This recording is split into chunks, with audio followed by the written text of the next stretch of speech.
ધોરણ 3 વિષય પર્યાવરણ એકમ નંબર 15 માટીની મજા.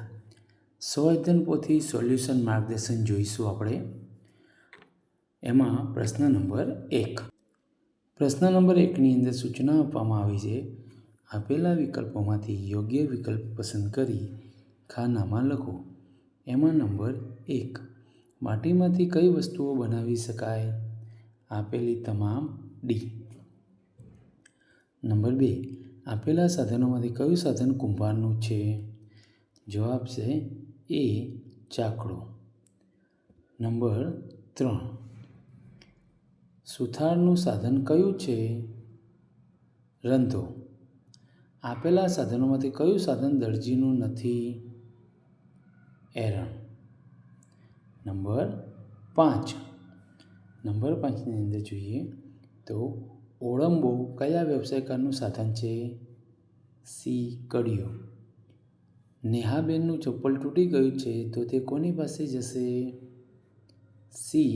મોચી પાસે. પ્રશ્ન નંબર 2.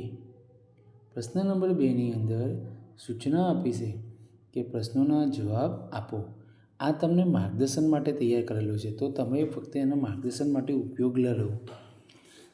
અહીંયા નંબર 1. તમે માટીમાંથી બનાવેલી કઈ કઈ વસ્તુઓ જોઈ છે? તો તમે જે જોઈ હોય એ લખવાની છે, કારણ કે આ માર્ગદર્શન માટેનો વિડીયો. અહીંયા તમને નમૂના રૂપ આપેલું છે, પણ તમે જે જોયું હોય એ તમે લખો તો તમને વધારે મજા આવશે. મેં માટીમાંથી બનાવેલી વસ્તુઓ ઘડો, માટલું, તાવડી, કોડિયું જોયા છે. નંબર 2. તમારા ઘરે માટીમાંથી બનાવેલી કઈ વસ્તુઓ છે? તો તમારા ઘરમાં જે હોય લખવાની. મારા ઘરે માટલું, કોડિયા, તાવડી વગેરે માટીમાંથી બનાવેલા છે. નંબર 3. માટીમાંથી વાસણો બનાવવાનું કામ કયા વ્યવસાયકારે કરે છે? માટીમાંથી વાસણો બનાવવાનું કામ કુંભાર કરે છે. નંબર 4. કુંભારના ઓજારો કયા કયા હોય છે?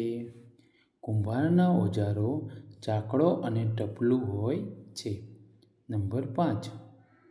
નંબર 5માં જોઈએ તો તમારી આસપાસ કયા કયા વ્યવસાયકારો જોવા મળે છે? તો તમારી આસપાસ જે જોવા મળતા હોય એ લખી શકો છો. તો એમાં મારી આસપાસ લુહાર, સુથાર, દરજી, વાણંદ, મોચી જોવા મળે છે. આગળ જોઈએ પ્રશ્ન નંબર 3. પ્રશ્ન નંબર 3ની અંદર સૂચના છે. વિધાનો સાચા છે કે ખોટા તે જણાવો. એમાં જોઈએ નંબર 1. મોચીનું ઓજાર સંચો છે. ખોટું. કુંભાર કપડાં સીવવાનું કામ કરે છે. ખોટું. માટીમાંથી માટલું બનાવી શકાય છે. સાચું. ચાકડો કુંભારનું ઓજાર છે. સાચું. નંબર 5. ટેસ્ટર ઇલેક્ટ્રિશિયનનું સાધન છે. સાચું. પ્રશ્ન નંબર 4. ચિત્ર જોઈ પ્રશ્નોના જવાબ આપો. અહીંયા આપણને એક સરસ મજાનું ચિત્ર આપ્યું હોય, એ ચિત્રને જોઈને જવાબ આપવાના છે. તો ચિત્રમાં આપણને જોઈ શકીએ છીએ કે વ્યવસાયકાર તરીકે કુંભાર છે, અને કુંભાર એમાંથી કોડિયા તૈયાર કરતો હોય તેવું જણાઈ રહ્યું છે. બાજુમાં કુંભારની સ્ત્રી છે, એ માટલા ઉપર એના ડિઝાઇન કરી રહી હોય તેવું જણાઈ રહ્યું છે. તો જોઈએ અહીંયા આપેલા કેટલાક પ્રશ્નોની વાત કરી છે, તો જોઈ લઈએ. એમાં પહેલું જે છે એ કહેશે કે આ કયા વ્યવસાયકારનું ચિત્ર છે? આ કુંભારનું ચિત્ર છે. નંબર 2. ચિત્રમાં તમને શું શું દેખાય છે? ચિત્રમાં માણસો, ચાકડો, માટલી, કોડિયા જોવા મળે છે. નંબર 3. વ્યવસાયકારના કયા સાધનો ચિત્રમાં દેખાય છે? વ્યવસાયકારના સાધનોમાં ચાકડો જોવા મળે છે. નંબર 4. નંબર 4ની અંદર કીધું છે કે વ્યવસાયકાર વસ્તુઓ શામાંથી બનાવે છે? વ્યવસાયકાર વસ્તુઓ માટીમાંથી બનાવે છે. નંબર 5. વ્યવસાયકાર કઈ કઈ વસ્તુઓ બનાવી શકે છે? વ્યવસાયકાર માટલા, તાવડી, કોડિયા વગેરે બનાવી શકે છે. પ્રશ્ન નંબર 5. પ્રશ્ન નંબર 5ની અંદર સૂચના આપવામાં આવી છે કે માટીમાંથી માટલું બનાવવાના પગથિયાં ક્રમશઃ લખો. માટીમાંથી માટલું કઈ રીતે બનાવી શકાય એના ક્રમમાં લખવાનું છે. તો જોઈએ એમાં નંબર 1.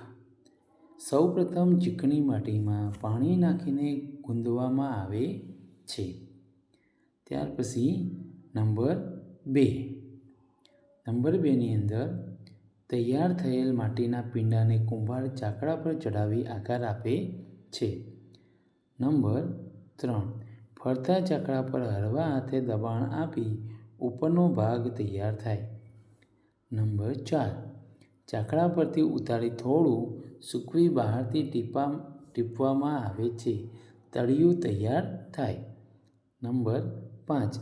તૈયાર થયેલા માટલાને છાયામાં સૂકવવામાં આવે છે.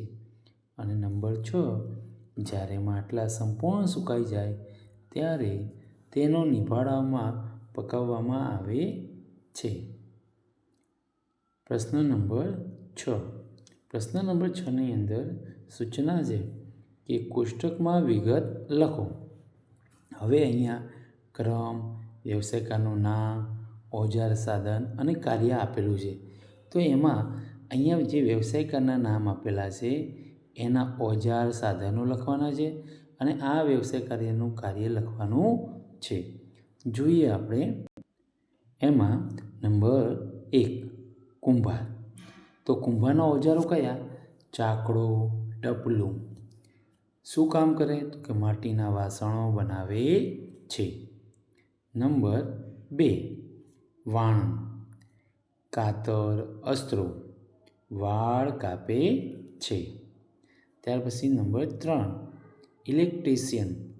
ટેસ્ટર, પકડ. લાઇટ ફિટિંગ કરે છે. ત્યાર પછી પ્લમ્બર. પકડ, પાના. નળ ફિટિંગ કરે છે.